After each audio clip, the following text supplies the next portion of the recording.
Hello, everybody. Welcome back to Mining Modern. I'm Corbin Hostler, and this is Sultai Chord. So, for people who watch this series regularly, you'll remember a couple weeks ago when I was playing Sultai Flare, just sort of your typical value Sultai Grim Flare deck. We played against a player named DJ Microwave, and he was playing this crazy Sultai Obsidian Evolution deck, and it was so awesome that I messaged him. I was like, "Man, I have to see your deck. Let me play it."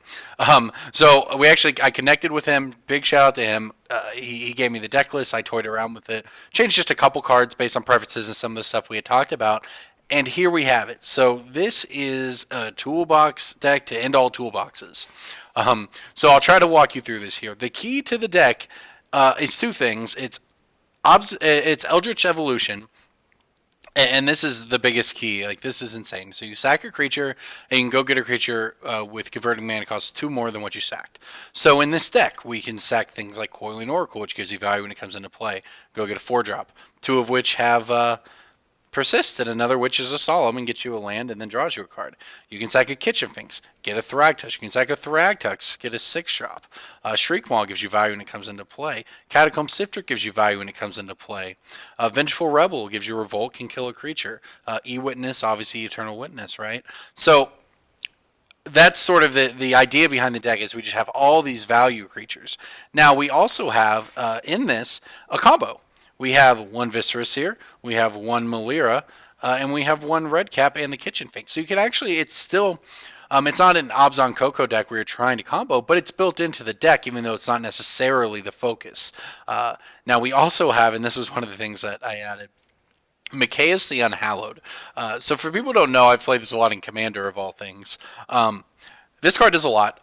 It has Intimidate. Whenever a human deals damage, you destroy it. When other non-human creatures you control get +1 and have Undying. So it replaces Malira, because your Kitchen Finks can still get the persist counter, but the way it works is you can sack it, have it persist back, sack it again. Well, now it doesn't have any +1 counters on it, so it'll come back from Undying, and you can repeat the process and do the same stuff with it.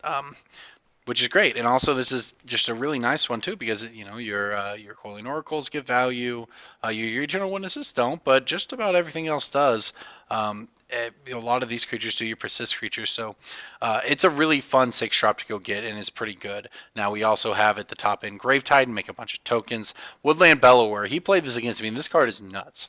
6 mana, go get a Kitchen Finks out of your deck at will, or really anything. It helps you put together your combo pieces. All 3 combo pieces, Malira, Viscera Seer, and Kitchen Finks, can all be brought back with a Woodland Bellower. Of course, you can also just get an Eternal Witness and get back whatever you need. So we'll just go ahead and walk through all the creatures here. We hit the Viscera Seer, Birds of Paradise, obviously, to ramp.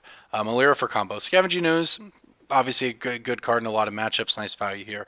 Wall of Roots to help you accelerate, and you don't mind throwing it away to an Eldritch Evolution when you need to. It also makes double mana with Chord of Calling by convoking before tapping.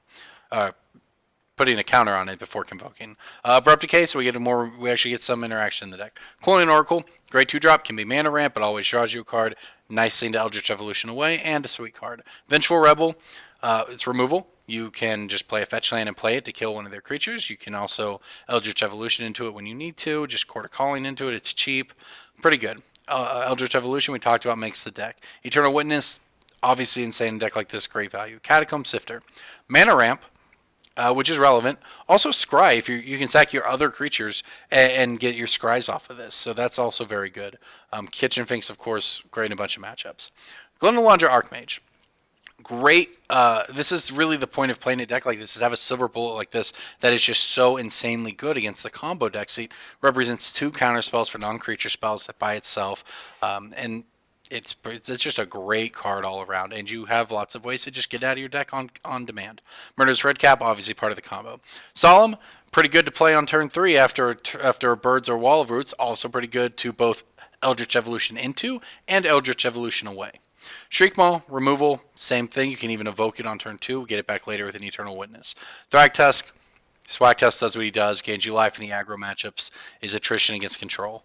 Grave Titan, bunch of bodies, huge creature, really when you're in your cards that actually ends the game outside of a combo.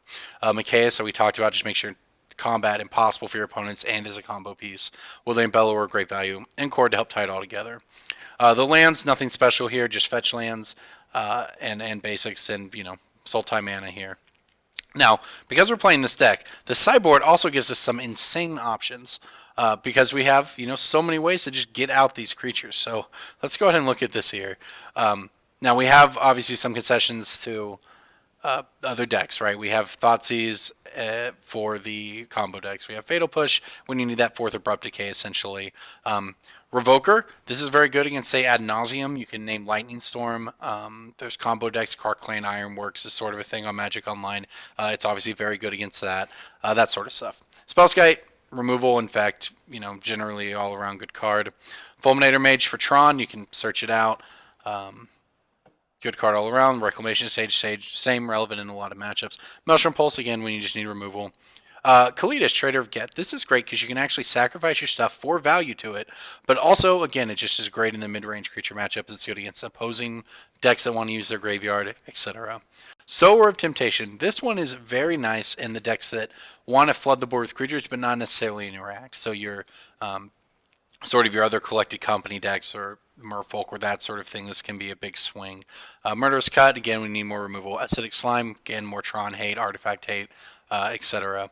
Duplicant. This is a sweet one. It's unconditional removal on a creature, and you can point it at anything. It'll get rid of Primeval Titan just as well as a Tarmogoyf, so this is a pretty nice one that you can search out, obviously. And Massacre Worm, and this is definitely the biggest blowout in the sideboard. When Massacre Worm enters play, all your opponent's creatures get -2/-2 until end of turn. When a creature an opponent controls dies, they lose 2 life. So imagine your opponent is playing Death and Taxes or something, and they have 3 guys out, right? And you can Eldritch Evolution into this thing on turn 4, and if you've had a ramp, and they just wipe their board. Or they play Lingering Souls and flash it back. All of a sudden, you're wiping their board and dealing 8 damage to them. This is just so broken in the creature mirrors. Now, obviously, playing a deck like this, you have a lot of different options for the sideboard, and these is the current configuration, but you can definitely sort of apply this to a lot of different metagames. As it currently stands, I think this has a lot of the stuff you want. I don't know if you've ever soared a Death Shadow when you're at low life, but it feels pretty good. So this is the deck. This deck is crazy. It's also very difficult to play, but it's going to be a lot of fun. So let's dive on in.